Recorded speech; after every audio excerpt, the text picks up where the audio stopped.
Welcome back to Fightlandia, where boxing meets breakdown. Times Square just turned into a war zone, or some would call it a snooze fest. Either way, 3 big fights, bright lights, and even brighter truths. Let's break them down, rate the performances, and rank the fighters from the biggest letdown to the top dog. Starting off with Devin Haney versus Jose Ramirez. Look, Haney got the win, technically clean, controlled the range, and outboxed Ramirez round after round, but let's keep it real. He fought scared. There were flashes of the old Haney, but ever since that loss with 3 knockdowns to Ryan Garcia, something's changed. It wasn't physical, it was psychological. Devin Haney looked like a fighter carrying trauma, real trauma. PTSD from that brutal loss to Ryan Garcia. Yeah, he jabbed, he moved, but some might say he ran. And honestly, you wouldn't be wrong. He moved so much it looked like the ring was shrinking around him. The way he kept bouncing off the ropes, it didn't look like strategy. It looked like survival. This is a guy who used to own the ring. Now, he's renting space. And look, this isn't hate, it's human. Mental scars are real. They don't show up on MRI scans, but they show up under the lights. And they don't go away just because the cameras are rolling. The good news? That stuff can be fixed, but not if you pretend it's not there. And Ramirez, man, he just didn't show up. Flat-footed, no timing, no urgency. This is a former world champion we're talking about. And he looked like a sparring partner getting paid by the round. There was nothing there. Rating, Haney, 6 out of 10, technically sound but emotionally unstable. A fighter still fighting ghosts. Ramirez, 4 out of 10, lowest of the night, unrecognizable, period. Next up, Teofimo Lopez versus Arnold Barboza Jr. Now this one had skill, pace, and a little controversy. Lopez retained his title and looked sharp. Controlled the tempo, mixed up the angles, and made Barboza look a step behind. Let's be honest, Teofimo Lopez looked good. Composed, confident, sharp with his movement, but let's not act like it was flawless. The commentary team was working overtime trying to convince us this was prime Lopez back in full force. Every jab, every feint, they were calling it a masterpiece. Truth is, yeah, Teo was very good, but he wasn't untouchable, he didn't dominate, he didn't dismantle Barboza. This wasn't some lopsided shutout like they made it sound. Barboza was in that fight. Round by round he was competing. He matched Lopez in moments, pushed back when he needed to. He showed he belonged in that ring, but here's the issue. He never pressed, never bit down and said, "I want this." Technically solid, but emotionally flat, no hunger, no fire. That's what separates contenders from champions. Rating Lopez, 8.5 out of 10, top performer of the night, no question. But let's keep the hype in check. He wasn't dominant. Barboza, 6.5 out of 10, fought well round for round but lacked that killer instinct. Solid effort, not championship level.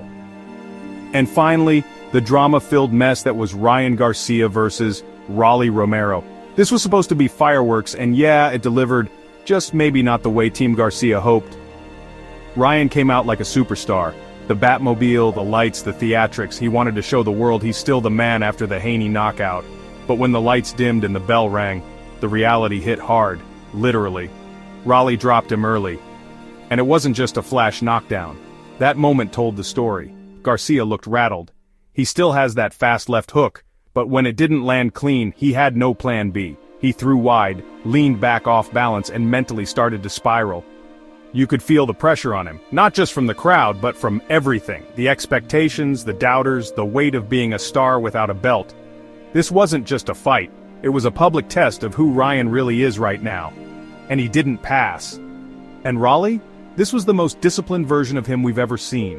He stuck to a game plan, didn't get wild, and punished Garcia for every mistake. It wasn't flawless, but it was smart. He boxed with purpose and, more importantly, with control. This was a big moment for Rolly, and it was a loud wake-up call for Ryan. You can't dance around real problems with Instagram stories and supercars. Eventually the truth finds you in the ring. Rating, Rolly Romero, 7.5 out of 10, smart, controlled, and finally fought like someone who wants to stay at the top. Ryan Garcia, 6 out of 10. He came in with swagger but walked out exposed. The tools are there, but the discipline, still missing. Some would say the drugs are missing. Alright, let's put it all together and rank them, Fightlandia style, all 6 fighters from sharpest to shakiest. First place, Teofimo Lopez, 8.5 out of 10. He took control, boxed with confidence, and defended his title like a pro. But let's stay grounded. The commentary tried to crown him king off every jab. Teo looked sharp, but not invincible. Solid win, slightly oversold. Second place, Rolly Romero. 7.5 out of 10. Rolly shocked a lot of people, not just with the knockdown, but with how calm he was. Focused, smart, and for once, disciplined. That's not a version of Rolly we see often. He showed growth, and that's rare in this game. Third place, Arnold Barboza Jr. 6.5 out of 10. Barboza didn't back down. He competed in every round. This wasn't the washout the commentators painted. He had moments, real ones. But what held him back was hunger. You can't just survive in there, you've got to want it. And that spark, it just wasn't there. Fourth place, Devin Haney, 6 out of 10.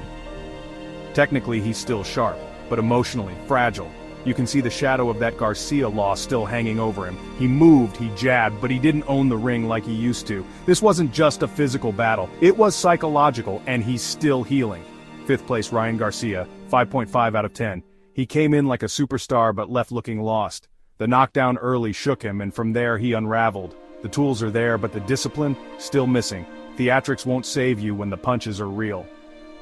Sixth place, Jose Ramirez, 4 out of 10. Man, this one hurt to watch. Flat-footed, slow, no urgency. This is a former world champ, and he looked like a guy just trying to get through the rounds. No spark, no fire, just shadows of what he used to be. Boxing isn't just about hands. It's about the mind, the heart, and how you show up when the pressure's at its peak. Under the lights of Times Square, we expected greatness. The hype was loud, the stage was massive, and the imagination ran wild. But what we got, it didn't quite match the fantasy. Some fighters folded mentally, others played it safe, and a few just looked lost. If these are the brightest young stars American boxing has to offer right now, then truthfully the future feels uncertain. We're not giving up on them, but the bar is high, and right now it feels like most are punching below it. This is Fightlandia. Subscribe for no bullsh**T breakdowns every big fight every time. Until next round, stay sharp. I'm out.